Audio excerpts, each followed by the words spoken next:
এখন সে জেদ করছে, হাত টানাটানি করছে, আমাকে ছেড়ে দাও, আমাকে ছাড়ো। আপনি এখন পিতা, আপনি তাকে খুব ভালোবাসেন। এখন এই ভালোবাসার তারণে কি আপনি বলবেন, মা আমি তোমাকে অনেক ভালোবাসি, যাও আগুনে লাফ দাও? বলবেন? মা আমি তোমাকে অনেক ভালোবাসি, দাও ছাদ থেকে লাফ দাও, আমি তোমার সাথে আছি, বলবেন? তাহলে আমাদের চোখের সামনে আমাদের মা বোনরা যে বেপর্দায় নগ্ন হয়ে ঘুরছে, জাহান্নামের দিকে লাফ দিচ্ছে, কোনোদিন তো হাত ধরে টেনে বাঁচাচ্ছেন না। আপনি খুব ভালোবাসেন তাকে, আপনার স্ত্রীকে আপনি অনেক ভালোবাসেন, আপনার মেয়েকে আপনি অনেক ভালোবাসেন, বোনকে অনেক ভালোবাসেন, এই কারণেই তাদেরকে আপনি বেপর্দায় চলতে দিচ্ছেন। এটা কি ভালোবাসার বহিঃপ্রকাশ হলো? আপনার ছোট্ট মেয়ে যদি বলতো বাবা আমি আগুনে লাফ দিব, আপনি একটা থাপ্পড় মেরে হলে বলতেন সর এখান থেকে, বলতেন না? এটা ভালোবাসার নিদর্শন ছিল। কখনো কখনো ভালোবাসার মানুষদেরকে বড় ক্ষতির হাত থেকে বাঁচাতে হলে একটু কঠোর হতে হয় না? ছোট্ট বাচ্চারা যদি নামাজ না পড়ে 10 বছর, আমাদের নবী একজন রহম দিলওয়ানা মানুষ, নরম মনের মানুষ, তিনি বলছেন 10 বছর হয়ে গেছে বাচ্চার নামাজ পড়ে না, লাঠি দিয়ে পিটাবা। আমি আমার পক্ষ থেকে আন্তরিক উদাত্ত আহ্বান জানাবো, আল্লাহর ওয়াস্তে কোরআন এবং সুন্নাহকে স্টাডি করেন, এই কোরআন সুন্নাহর মানদণ্ডে বিশ্বকে চেনার চেষ্টা করেন, ইনশাআল্লাহ তাআলা আল্লাহ পাক আমাদেরকে পথ দেখাবে ইনশাআল্লাহ। আরেকটা বিষয় বলে শেষ করে দেই, জাহেলিয়াতে আরেকটা মহামারী ছিল গোত্রীয় দ্বন্দ্ব। এই গোত্রীয় দ্বন্দ্বটা এখন ধর্মীয় দ্বন্দ্বের রূপ নিয়েছে আমাদের এখানে, এবং পলিটিক্যাল দ্বন্দ্বের রূপ নিয়েছে, এবং বৈশ্বিক গ্লোবাল অ্যাফেয়ার্সের দিকে তাকাবেন, সেখানেও এখন বৈশ্বিক দ্বন্দ্ব চলছে। তো এই দ্বন্দ্ব কিন্তু শেষ হয় নাই। শেষ কথা হচ্ছে, আইয়ামে জাহিলিয়াতে যে 5টা মূল পাপের কথা বললাম, শিরক 1 নম্বর কি ভাই? শিরক। 2 নম্বর রিবা, সুদ। 3 নম্বর মাদক। 4 নম্বর এই যে নারীর অবমাননা। আর 5 নম্বর হচ্ছে গোত্রীয় হানাহানি। এগুলো এখনো আছে, তখনও ছিল। তখন যে অবস্থায় ছিল এখন তার চেয়ে অনেক বড় লেভেলে আছে। এই অবস্থাতে এই যে বলছিলাম কোরআনের হক আদায় করলে পরে আপনি সলিউশন পাবেন। হকগুলো কি কি? 1 নাম্বার, বিশুদ্ধ করে কোরআন তেলাওয়াত করা শিখতে হবে। পারবেন ইনশাআল্লাহ? ওয়াদা করেন যে আমরা সবাই বিশুদ্ধ করে কোরআন তেলাওয়াত করা শিখবো ইনশাআল্লাহ। আগামী রমজান মাস আসবে এই মার্চ মাসে, এই মার্চ মাসে রমজান আসার আগেই সবাই কোরআন তেলাওয়াত করা শিখবেন ইনশাআল্লাহ।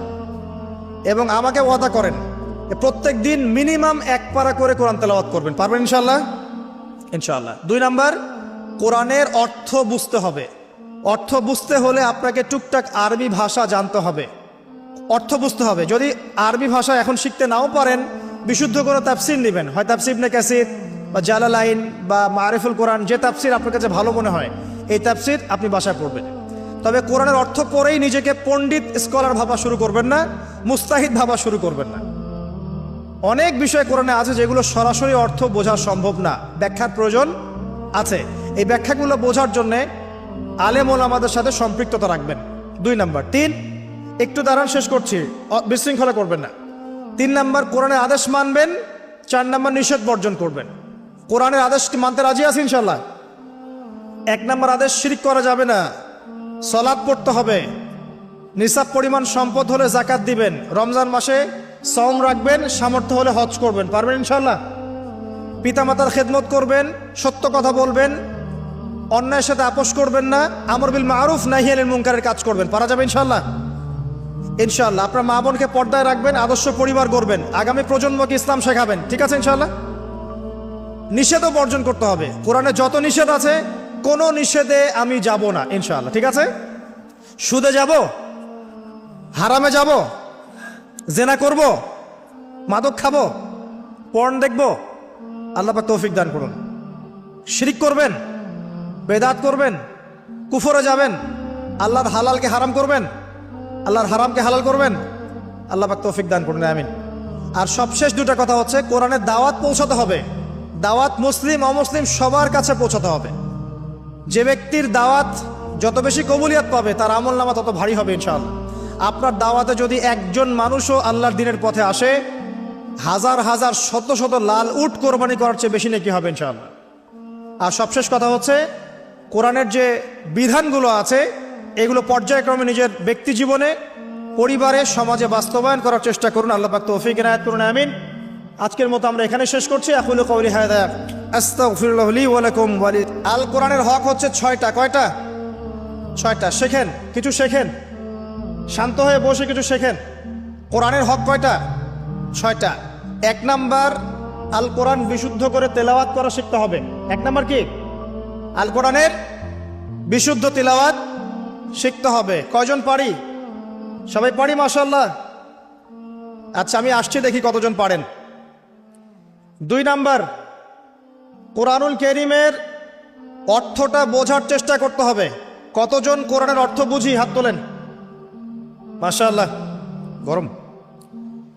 3 নাম্বার, আল কোরআনের আদেশগুলোকে মেনে চলতে হবে। কতজন মেনে চলি? হাত তোলেন।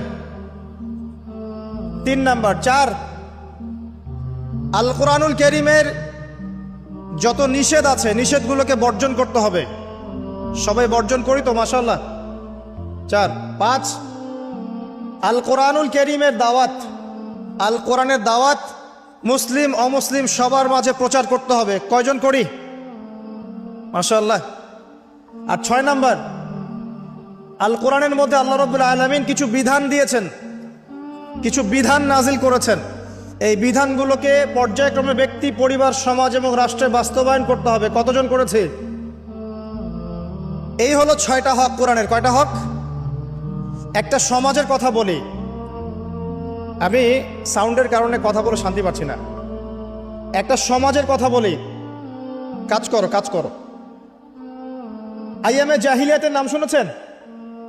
আচ্ছা, এই যুগটাকে আইয়ামে জাহিলিয়াত কেন বলা হয়? আমি আপনাকে বলছি কেন বলা হয়। কারণ ওই যুগের মানুষগুলো জাহেলিয়াতের সাথে সম্পৃক্ত ছিল, অজ্ঞতার সাথে সম্পৃক্ত ছিল। কি কি অজ্ঞতা? এক বাক্যে, ওই যুগের মানুষরা শিরক করত, আল্লাহর সাথে কি করত? শিরক করত। 2 নাম্বার, ওই যুগের মানুষরা অর্থনৈতিক জীবনে সুদ খেত। কি খেত? সুদ। 3 নাম্বার, ওই সমাজের মানুষেরা বেশিরভাগই মাদক দ্রব্যের সাথে সংশ্লিষ্ট ছিল। এটা 3। 4 নাম্বার, ওই সমাজের মানুষেরা নারীর অধিকার সংরক্ষণ করত না, নারীকে খুব একটা মূল্যায়ন করত না, নারী জাতিকে অবমূল্যায়ন করত, কন্যা সন্তানকে জীবিত দাফনও করেছে। আর 5 নাম্বার, ওই সমাজের মানুষেরা তুচ্ছ বিষয়কে কেন্দ্র করে দীর্ঘস্থায়ী রক্তক্ষয়ী সংঘাতে লিপ্ত হতো। এই হলো 5টা। কয়টা বললাম? 5টা। একটু বলেন আমার সাথে, আইয়ামে জাহিলিয়াতে কি ছিল? 1 নাম্বার বলেন, শিরক। 2 নাম্বার, সুদ। 3 নাম্বার বলেন, মাদক। কি ছিল? মাদক। 4 নাম্বার, নারীর অবমাননা, নারীর অবমাননা। আর 5 নাম্বার হচ্ছে গোত্রীয় হানাহানি, গোত্রীয় রক্তক্ষয়ী দীর্ঘস্থায়ী সংঘাত। এখন একটু দেখেন, আপনাকে দেখাচ্ছি, এখনকার বিশ্বটার দিকে তাকায় দেখেন। বর্তমান যে সময় আপনি বসে আছেন, আমি বসে আছি, কথা বলছি, এই সময়ে কি মুসলিম অমুসলিম উভয় সমাজের মধ্যে শিরকের সয়লাভ নাই? মুসলিম অমুসলিম সবার মধ্যে শিরক নাই? এই এক মুসলিম ভাইকে জিজ্ঞাসা করবেন, হাতের এই বালাটা কেন পরেছেন? সে বলবে যে এটা খুলে ফেললে আমার রোগ সারবে না। বালাটা খুলে ফেললে কি হবে? রোগ সারবে না। এই যে টাটকা শিরক করলো। মনে করেন আপনি বাসা থেকে বের হয়েছেন, সামন দিক দিয়ে একটা কুকুর বা বিড়াল হেঁটে চলে গেল। এখন সে বলছে যে একটু বসে যাই, যদি কোনো অমঙ্গল হয়, কোনো অলক্ষণ হয়, অকল্যাণ হয়। এই যে শিরক করলো, টাটকা শিরক করলো।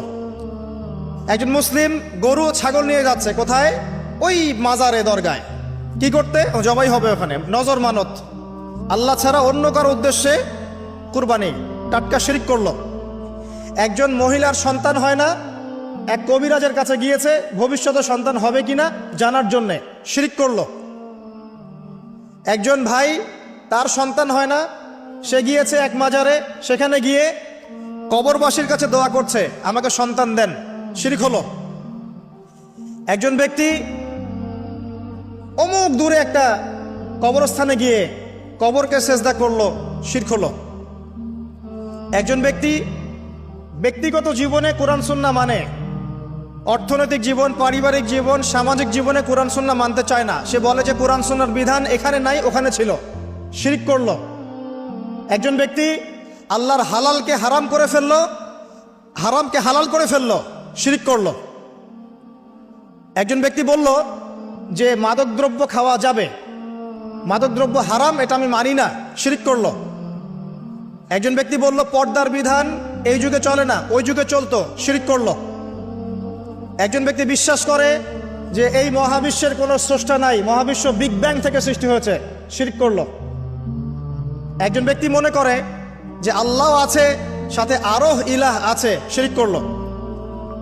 একজন ব্যক্তি জ্যোতিষী গণকের কাছে গিয়ে বলল, আমার হাতটা একটু দেখে দেন, শিরক করলো। একজন ব্যক্তি টিয়া পাখি দিয়ে ভাগ্য পরীক্ষা করেছে, শিরক করলো। একজন মহিলার সন্তান হয় না, কোমরের মধ্যে একটা মাদুলি রেখেছে, এটা বাদলে সন্তান হবে, শিরক করলো। এরকম অসংখ্য লক্ষ লক্ষ শিরক মুসলিম সমাজের মধ্যে আছে। আমি মনে বুঝাতে পারছি না। আসলে আমি তো আপনাদের মতো ওই সুর করে ওয়াজ করতে পারি না। আর আমি যদি সুর করতে যাই, একটা দর্শকও থাকবে না। তো আমি কিছু প্র্যাকটিক্যাল কথা বলছি, একটু মনোযোগের সাথে শোনেন, মনোযোগ ধরে রাখেন, না হলে ভুলে যাবেন। আমি আলোচনা বেশি লম্বা করব না, এত লম্বা করব না যে আপনাদের বিরক্ত বোধ হয়। খুব সংক্ষিপ্ত হবে ইনশাআল্লাহ, সারগর্ভ হবে। আল্লাহ পাক তৌফিক দান করুন। ওয়ামা তৌফিক ইল্লা বিল্লাহ আলাইহি তাওয়াক্কালতু ওয়া ইলাইহি উনীব। এবার অমুসলিমদের দিকে তাকান। মানুষ গাছের পূজা করছে, চন্দ্রের পূজা করছে, সূর্যের পূজা করছে, নক্ষত্রের পূজা করছে, প্রকৃতির পূজা করছে, সমুদ্রের পূজা করছে, নদীর পূজা করছে। তাদের ধারণা এরাও স্রষ্টার অংশ। বলেন নাউযুবিল্লাহ, শিরক হয়ে গেল। আমরা কাজ করি 5%, শোডাউন করি 95%। এই শোডাউন দিয়ে কোনো ইসলাম কায়েম হবে না। ইসলাম এই শোডাউন দিয়ে কায়েম হয় নাই, কনস্ট্রাকটিভ কাজের মধ্য দিয়ে কায়েম হয়েছে। কিভাবে হয়েছে আমি সামনে বলছি ইনশাল্লাহ। আগে এই জায়গাটা শেষ করি।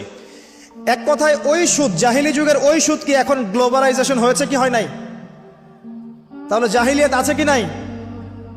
মাদক, আইয়ামে জাহিলিয়াতের সেই মাদক এখন সারা বিশ্বে ছড়িয়ে পড়েছে কি পড়ে নাই? শুধু আমাদের দেশের সীমান্ত এলাকাগুলো ঘুরে দেখেন, মাদকের কি সয়লাভ। প্রশাসন হিমশিম খেয়ে যাচ্ছে মাদক বন্ধ করতে। এত মাদক, এই মাদক কারা খাচ্ছে? আমরাই তো। আমি যদি না খাই মাদক আমার কাছে কে বিক্রি করবে? তুমি যদি মাদক না খাও তোমাকে কে জোর করে খাওয়াবে? তুমি নিজে খাচ্ছ বলেই তো সরকার বিপাকে পড়ছে, প্রশাসনের হ্যারাস হচ্ছে। মাদক চোরাচালান কারবারি যারা করছে এরা লাই পেয়ে যাচ্ছে, তুমি খাচ্ছ কেন? যুবক ভাই, আপনি মাদক খাচ্ছেন কেন? আপনি খাচ্ছেন বলেই তো মাদক বিক্রি করতে পারছে। বাংলাদেশের মুসলিমরা একটা মুসলিম যুবক মাদক খাবে না, বা শেষ। দেখি কার কাছে মাদক বিক্রি করে, আমরা দেখি কার কাছে মাদক বিক্রি করে। আমাদের যুব সমাজের একজন ছেলে মাদকের সাথে সম্পৃক্ত থাকবে না, সিগারেটে টান পর্যন্ত দিবে না, সিগারেটে একটা টান পর্যন্ত দিবে না। দেখি কার কাছে বিক্রি করে। আর শুধুমাত্র আইন দিয়ে, শাসন দিয়ে কিন্তু সবকিছু হবে না। মানুষের ভিতরটা পরিবর্তন না করতে পারলে, আল্লাহর ভয় না ঢুকলে মানুষ এগুলো ছাড়বে না। কিন্তু দেখবেন অনেক মাদকাসক্ত মানুষ কোরআনের হাফেজ হয়ে গেছে, তওবা করে আল্লাহর ওলি হয়ে গেছে। কিভাবে হলো? বিকজ তার মনের মধ্যে আল্লাহ পাকের ভয় এসেছে। আল্লাহর ভয় জাগাতে হলে কি লাগবে? কোরআন এবং হাদিস এবং নামাজ। তো কোরআন হাদিস নামাজের কাছে মানুষকে নিয়ে আসলে পরে মাদক কমবে ইনশাল্লাহ। কমবে না? নাকি আমরা মাদকও বিক্রি করব, আবার মাদক দ্রব্যের নিরাময় কেন্দ্রও খুলে রাখবো? কোনটা করব? আশ্চর্য একটা বিষয়। মাদক সেলও হবে, আবার মাদকাসক্তও হবে মানুষ। এই মাদকাসক্তদেরকে ভালো করার নিরাময় সেন্টারও খোলা হবে।